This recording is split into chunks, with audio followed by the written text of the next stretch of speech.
This book will help you share your creativity and get discovered. I took notes on all 10 pieces of advice in this book, so here they are from least to most helpful. Learn to take a punch. Lots of people are going to have lots of bad feedback about your work, so you're going to need to learn from that and not take it personally. Open up your cabinet of curiosities. Basically, collect things that you think are interesting or inspire you, and then share them to the world. Don't turn into human spam. For example, don't publish in a magazine that you don't read. If you want fans, you're going to have to become one first. Share something small every day. A day is a really easy concept of time. Sun goes up, sun comes down. Before the sun comes down, just come up with something really easily. It can be on your break, during lunch, on your commute. Just come up with something creative every single day. You don't have to be a genius. There's no such thing as just one person who comes up with an amazing idea out of nowhere. Find a group of people to collaborate with on your ideas. That's how real work gets done. Here's the other thing. Knowing less is actually knowing more. If you know less about a subject,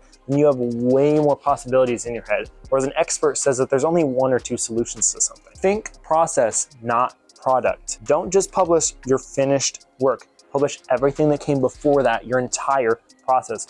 Think about it. People are more interested than other people than just a bland piece of work with no meaning behind it. Tell good stories. The work doesn't actually speak for itself. How much people like something actually depends on how much value they think it has. You can use models of stories like the hero's journey model to make your story seem more interesting, but think about it. Every single thing you're doing in life is building your own story. Now here's the top 3 pieces of advice from this book. Teach what you know. You have some kind of special skill or knowledge, you're really good at a certain tool or something like that. Share it with other people. Yes, maybe you're giving away your secret, but all that does is make people more interested in what you're doing. People get famous by sharing their techniques or secrets. As soon as you learn something, share it with someone else. Stick around. Just keep getting inspired. Keep doing what you're doing. Eventually, someone will notice you. All the famous people that have gotten famous off of their work have just been people that have been good at their work and have stuck around. But the thing is, you need to actually be learning something. If you're not embarrassed of yourself from a year ago, then you're doing something wrong. Finally, a really surprising piece of advice: